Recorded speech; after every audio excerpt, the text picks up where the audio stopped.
internet. Today we're going to be talking about the psychoanalytic approach and theories of bipolar disorder. So I want to preface this with two things. First and foremost, I am not myself an expert in bipolar disorder. I've had patients who have had it. I've been able to help them, but I'm by no means an expert. I haven't done my thesis on bipolar. I just want to let you know that it's open to discussion. Secondly, you have to keep in mind that what I'm going to explain today is theoretical based, meaning that it might not completely fit with your clinical experience or even your lived experience if you yourself have this mood disorder. So I don't want it to become an overgeneral simplification of what is happening. These theories are there to help us understand and try and make sense of phenomena, but do not reduce the phenomena. And some of them might not be completely accurate either. So yeah, that's my way of saying take it with a grain of salt, alright? So before we start delving into really the psychodynamic ideas, theories and approach, let me explain very quickly what is bipolar disorder. Bipolar disorder is a mood disorder. It does not affect necessarily the personality, but really the emotional state of the individual. There are two phases, right? Often patients say up phase and down phase. But what you have to understand is that the up phase is what we would call in psychopathology hypomania and mania. So both of them are states of agitation and excitement. The person is both physically and mentally very agitated. They can feel that they can do and achieve much more than anyone else. They might feel unstoppable. They might even start compulsively buying things. They might think that they are in a state where basically they can achieve any goal that they set for themselves. It's also a phase where they can feel very unrest, because they will not rest. They will basically skip sleeping or sometimes have insomnia and just do their personal projects. They can also unfortunately lose a sense of reality, sometimes having delusions, feeling paranoid, these are not necessarily long lasting, but they still can feel it. They might also be at risk, for example, of driving in an unsafe way. They might consume alcohol, they might have sex without protection, and so on and so forth. So in these phases of hypomania and mania, they can be self-endangering, they can be self-destructive, and they can feel all-powerful, to put it very simply. On the other phase, the down phase, which is depression, they will feel that they are unable to do anything. They might have insomnia but linked with anxiety. They might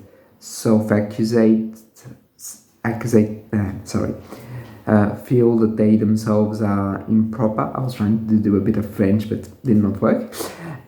So they might feel that they are responsible for a lot of bad things that are happening both in the environment and even globally.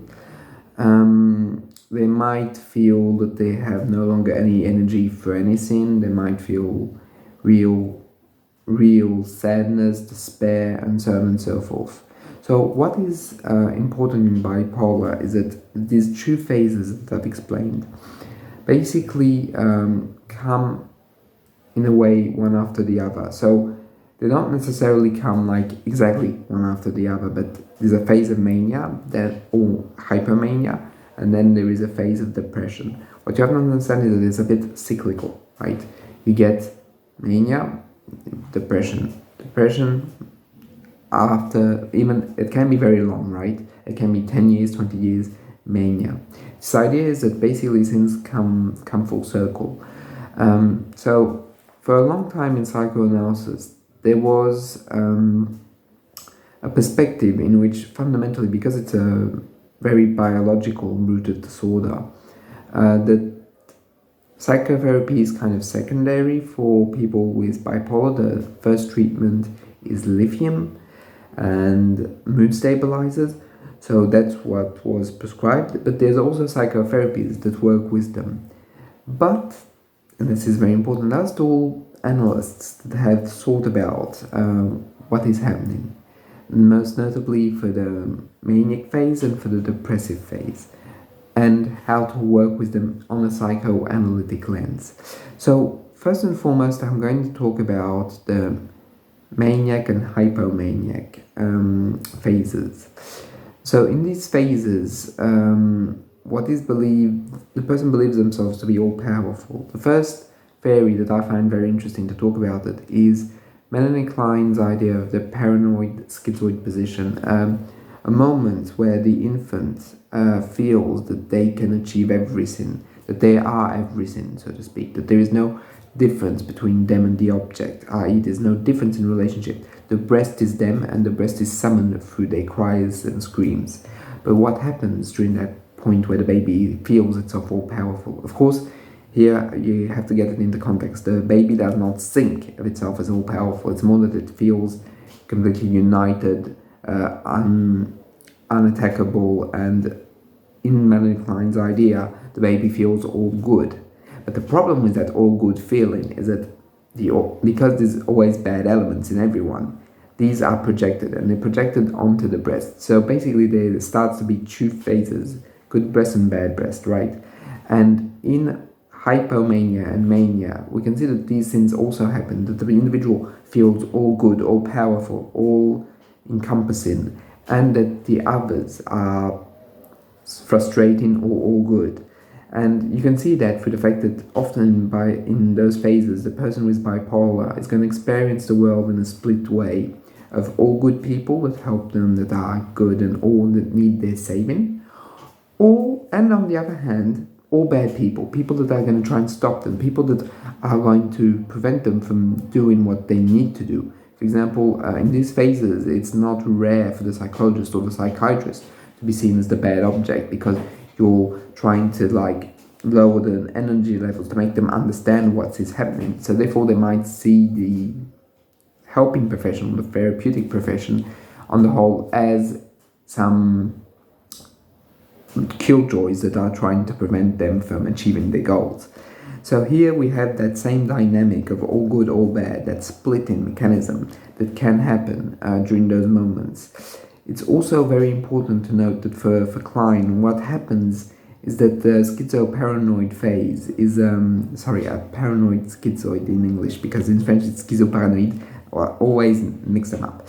Anyway, what is important in that Kleinian position is that fundamentally what is going to happen is that the baby cannot really relax. The baby is always on the verge of feeling that he is all powerful, but the corollary of feeling all powerful is that others are all powerful as well. So this always comes together. If an individual feels all powerful, you have to look at who else becomes all powerful, because there's a split in the individual that is occurring. And this is fundamentally what can happen in the maniac and hypomaniac phases, that they feel all powerful, therefore the outside world is potentially destructive and abusive to its fullest. Sometimes the nuance can be lost in those phases because the mind is just completely under siege from these very core emotional experiences. So that could be an explanation for the manic phase. Now let's go on to the depressive phase. So a lot of you might think that because I started with Melanie Klein, I'm going to say that depression is the depressive position. I'm not going to go that way. So I'm going to explain why. Because for Klein, the depressive position is this fundamental moment where the child realizes that mother is separate, that the caregivers are not him and he's not the caregivers, that the world is something outside of him and he's fundamentally something little part of this gigantic world, right? And that might cause some feelings of distress, but in the end it's a form of integration. Here in the depressive phase of bipolar, what I think is happening is more a sense of melancholia. So I'm going to explain very quickly what is melancholia. Melancholia is a deep, deep sense of the individual feeling that they are inadequate, that they themselves have not necessarily been good, and therefore that non-goodness, because the manic phase is all good, and here we go for all bad, but on the ego itself. So you can see how there's a massive shift that occurs when there's a manic phase that goes to depressive. Depressive is, for me, a form of melancholia in which the individual feels that they're all bad, that everything is their fault. They become self-blaming, self-hating, I would even say. And for a lot of authors, what is happening at that point in time is that there is still an all-powerfulness that is in the paranoid schizoid position, but it becomes, should I say, on the self, meaning that it's no longer the outside world that's bad, it's oneself. So therefore the outside world becomes good. And it's often in these phases that they can seek treatment and accept treatment, be it psychological, be it pharmaceutical, and so on and so forth.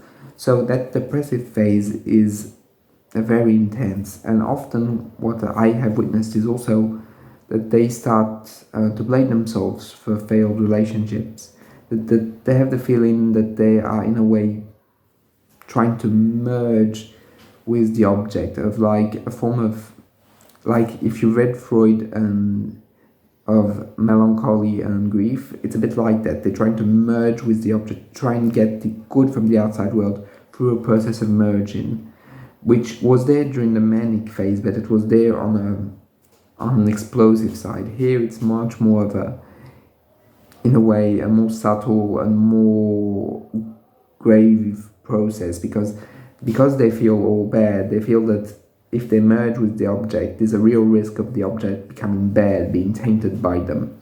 So there's a real risk in that, and often they, how can I say, feel merged both in the manic and in the depressive phases. But that merging is not the same as in the manic. It's an all-powerful, they are in control of the phase, and in the depression it is they are not in control and they are needing of the outside world, and also they feel that it's their fault, and they also feel very at the core that sometimes, and this is where the risk, suicidal risk can occur, that the outside world will be better without them. And it is a true risk in bipolar depression, that suicidality. And I have to talk here about my own personal conception, so please feel free to disagree with it. This is like really me talking here. But I also have the feeling that the depression phase in bipolar is often like more to do with an all-powerfulness, but an all-powerfulness in the negative. Like the manic phase would be all-powerfulness in the positive, meaning that it's everything you can do, and in the depression phase it's everything you can't do, but you're still all-powerful, but it's just you can't do anything, and you turn that all-power onto you as a form of self-destruction, a form of melancholia in a way. So this is pretty much the perspective. There's also, should I say, a lot of perspectives on the whole from psychoanalysis, but they're very individualized, like they're not mainstream theory. There's, for example, this idea that bipolar disorder stems from underlying trauma, and I must admit that all the bipolar patients I've had have suffered some way or another from traumatic experience. So there might be something to it, that they were unable through the trauma of internalizing a good relationship with the object.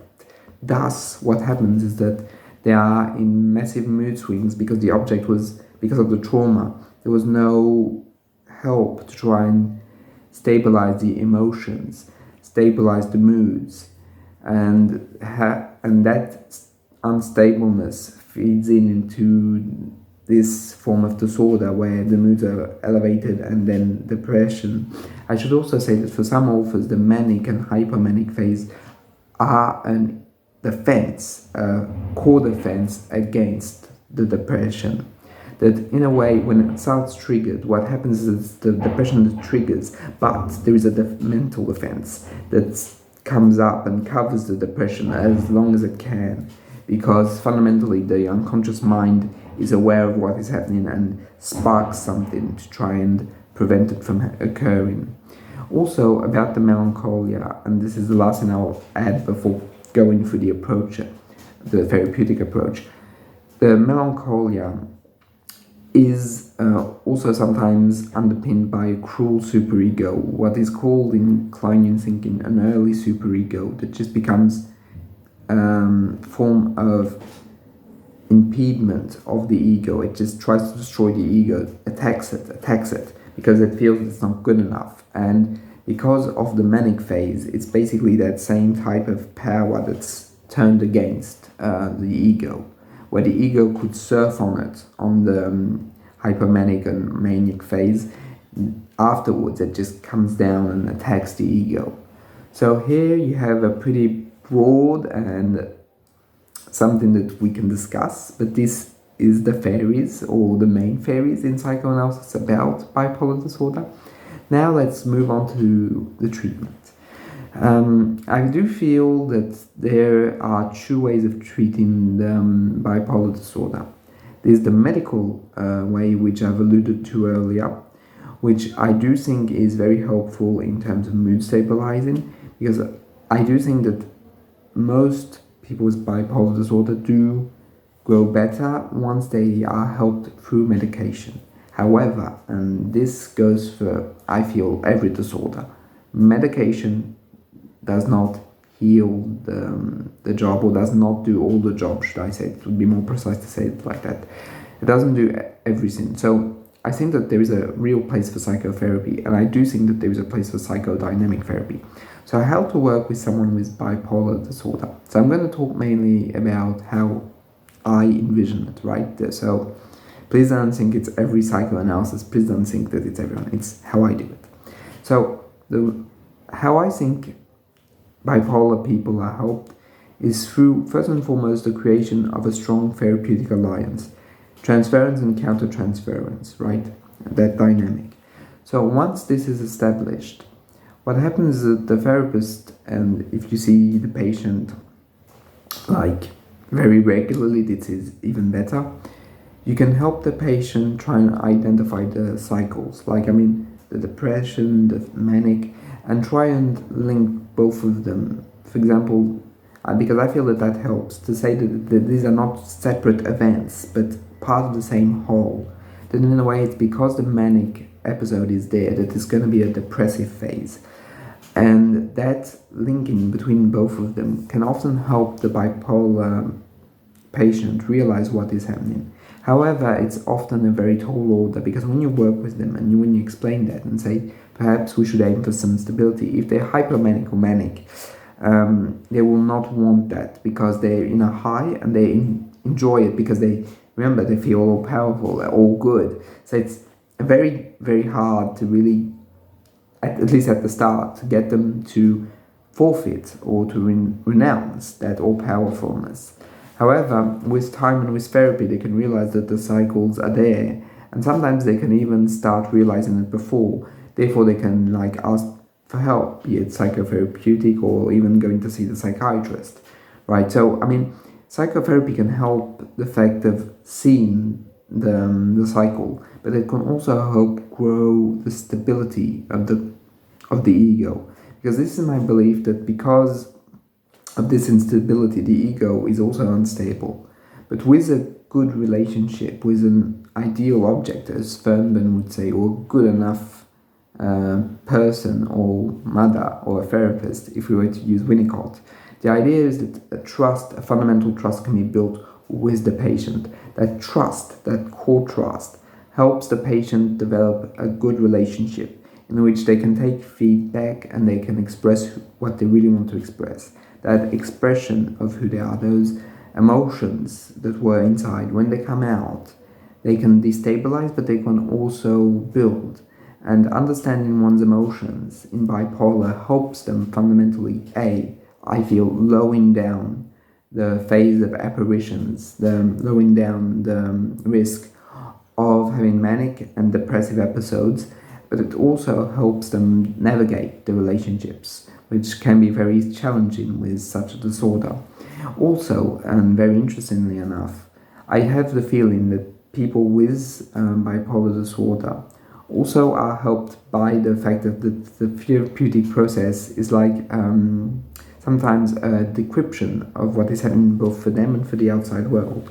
So therefore they can better understand sometimes themselves and the outside world through therapy. Also, I also think this is important to say, you have to be careful when you have people with bipolar in the fact that certain interpretations might trigger very powerful reactions in the patient.